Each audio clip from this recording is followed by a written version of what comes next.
Herkese merhaba arkadaşlar, ben Halit arkadaşlar. Farm Life'ın yeni üyesi Sultan Papağanı. Ama ışıkta duruyorsun oğlum sen ya. Arkadaşlar, Sultan Papağanımız geldi. Bunun eşine sipariş verdik. Şimdi buna bir tane de eş gelecek. Artık Farm Life'da bir adet Sultan Papağanımız var arkadaşlar. Kuşlarla iyi anlaştılar, sıkıntı problem yok. Birbirlerine şekil yapıyorlar ama kesinlikle vurma, kavga, dövüş olmadı arkadaşlar. Hint bülbüllerimiz şunların hepsini örmeye başladı arkadaşlar. Oradaki yuvalıkları örmeye başladılar. Güvercinlerimizde bakalım. Güvercinlerimizde kaplama kanatlarımız yumurta yapacaklar arkadaşlar. Yumurtaya yatıyorlar.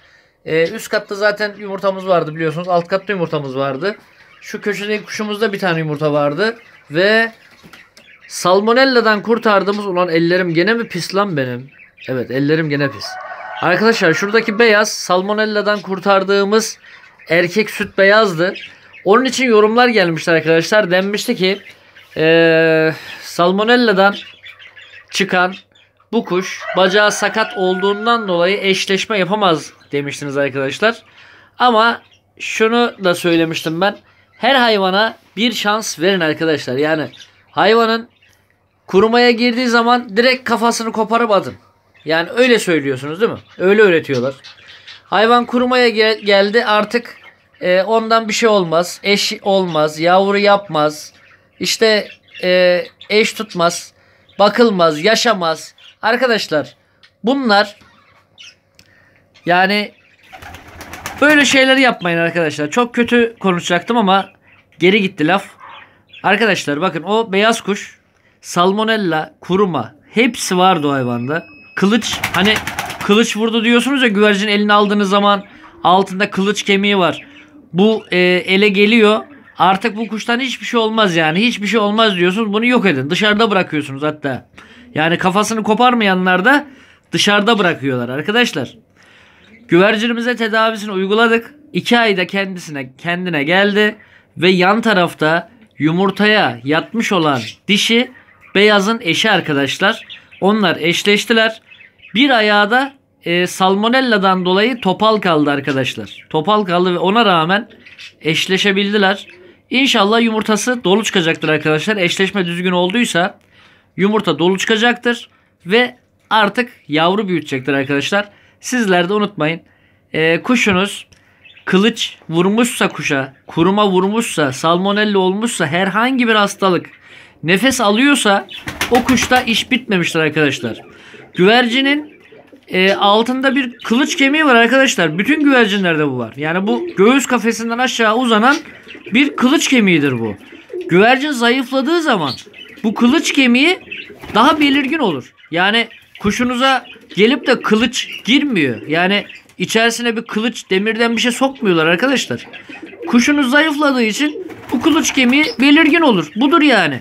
Yani kılıç vurdu diye kuşu kaybetmek yakışmaz kimseye, anladın mı? Bunların hepsi canlıdır arkadaşlar. Kuşlara, tüm hayvanlara bir şans verin. Şans verirseniz o kuşlar adam olurlar arkadaşlar. Kendine gelirler, yavru yaparlar. Bunu kesinlikle unutmayın. Kuşlarımız neşeli, problem yok. Bunlar da ben video çekmeye başlayınca direkt ötmeye başlıyorlar arkadaşlar.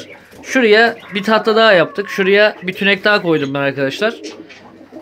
Yemlikleri doldurduk. Karışık kanarya yemi, muhabbet kuşu yemi, İşte Sultan Papağan için çekirdek. Bunların hepsini aldık. Buradaki aydınlatmayı bu arada köşeye aldık arkadaşlar. Şu anda buradan baktığımızdan dolayı biraz böyle loş, karanlık gibi görünüyor ama aydınlatmaları kameralara göre ayarlıyorum arkadaşlar. Biz çekimleri bu odada yapmayacağız biliyorsunuz. Çekimleri yine eskisi gibi üst tarafta yapmaya devam edeceğiz ama şu anda canlı yayın sistemimizi kurduğumuzdan dolayı günlük olarak size aşamalardan bahsediyorum arkadaşlar. Buradaki canlı yayın sistemimiz bittiğinde zaten biliyorsunuz arkadaşlar, internet sitesi hazır. Testini yapıyoruz. Sıkıntı yaşadığımız birkaç tane kamera vardı. Geri gönderdim. Onlar da bugün kargoya veriliyor ve çarşamba günü elimizde olacak arkadaşlar. Buradaki sistemi hep birlikte, ben de dahil, online olarak izleyeceğiz arkadaşlar. Online olarak kuşları yavru bakarken, yuva örerken bütün hareketlerini. Tavşanlar nerede lan? Yuvaya mı girdiler? Evet. Arkadaşlar, tavşanlar burada. Bıldırcınlar da kapıda nöbet tutuyor. Evet, onlar orada keyifleri yerinde. Sıkıntı yok. Ben tavşanları göremeyince kaçtılar sandım. Durum böyle arkadaşlar. Burada canlı yayın başladığında hep birlikte canlı yayın izleyeceğiz arkadaşlar. Hep birlikte bir keyif yapacağız. Normal videolarımız üst katta çekime devam edecek arkadaşlar. Videolarımızı paylaşmayı unutmayalım. Videolarımızı beğeniyorsak videolarımızı beğenmeyi unutmayalım arkadaşlar. Mutlaka videolarımızı beğenelim. Ve kanalımıza henüz abone değilseniz yeni videoları kaçırmamak için kanalımıza abone olup bildirimleri açmayı unutmayın arkadaşlar. Bildirimleri açmazsanız yeni videolardan haberdar olmazsınız. Bir başka videoda görüşmek üzere. Bay bay.